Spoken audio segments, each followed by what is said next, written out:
আপনি তো গুলশান আজাদ মসজিদের জন্য বলছেন। এর আগে মাননীয় ধর্ম উপদেষ্টা আবু খালিদ হোসেন মহোদয় তিনি ফোনে বেশ জোরালো বিভিন্নভাবে আমাকে অনুরোধ করেছিলেন বাইতুল মুকাররমে যখন খতিব নিয়োগের প্রক্রিয়া শুরু হয়েছে তখন যেন বাইতুল মুকাররমের দায়িত্ব গ্রহণ করি।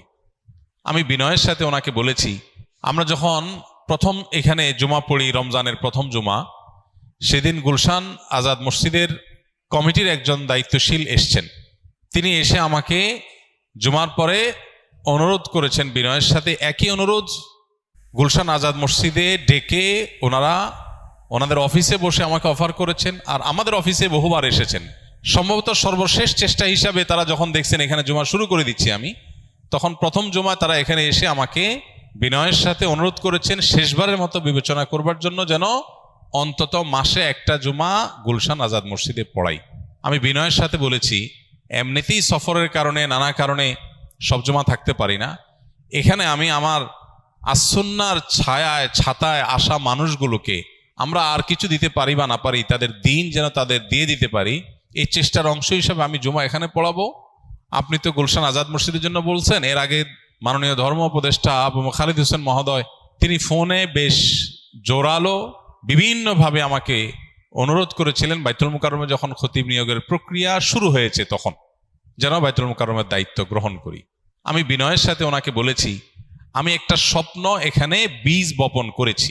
এই স্বপ্ন যেটার বীজ আমি বপন করেছি সেটা মাত্র অঙ্কুরিত হতে শুরু করেছে, বিধায় আমি আমার স্বপ্নের বীজ ধ্বংস করে কোনো মহিরুহের নিচে যেতে প্রস্তুত না। আমি এই বীজটাকে বড় করতে চাই।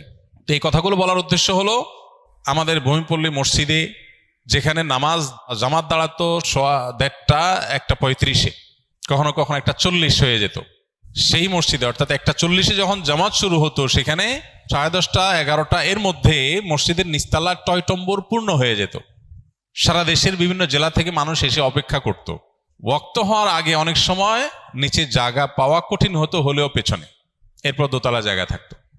এই কথাগুলো আপনাদের বলার উদ্দেশ্য হলো, আমি এত কিছু বাদ দিয়ে এই মরুভূমিতে নামাজ পড়ছি আপনাদের জন্য। অতএব আপনাদের এই সময়টাকে সর্বোচ্চ কদর করার চেষ্টা করা, এটা হলো কর্তব্য, এটা হলো প্রত্যাশিত। আমি কি বোঝাতে পেরেছি? স্কিলের ভাইদেরকে বলবো, যারা প্রশিক্ষণার্থী তাদেরকে বলবো, যারা এখানে স্কিল ডেভেলপমেন্টের জন্য এসছেন, সাথে যদি আপনি দিন নিয়ে যেতে পারেন তাহলে সেক্ষেত্রে এটা হবে আপনার সবচেয়ে বড় ডিল, আপনার সবচেয়ে বড় সাকসেস, আপনার সবচেয়ে বড় সফলতা হবে। আপনি এসছেন দক্ষতা শিখতে, আপনি সাথে দিন নিয়ে যদি যেতে পারেন তো মনে রাখবেন এটা কত বড় সাকসেস সেটা বোঝা অনেক সময় এই মুহূর্তে আপনার জন্য কঠিন হতে পারে। তবে জীবনের সেই সময় বেশি দূরে নয় যখন আপনি হাড়ে হাড়ে বুঝবেন, অনুভব করবেন যে আপনার জীবনের অনেক বড় একটা অ্যাচিভমেন্ট এখান থেকে হয়ে গেছে শুধু দিনকে পাওয়ার জন্য। মনে রাখবেন, স্কিল এটা অর্জন করা এখানকার প্রধান লক্ষ্য, সেটা আপনাকে করতেই হবে। দিন রক্ষার প্রয়োজনেও সেটা আমাদের দরকার, কিন্তু যদি আপনি দিনকে নিজের মধ্যে ধারণ করে ফেলতে পারেন তাহলে আপনার সবচেয়ে বড় গোলটা হয়ে গেল।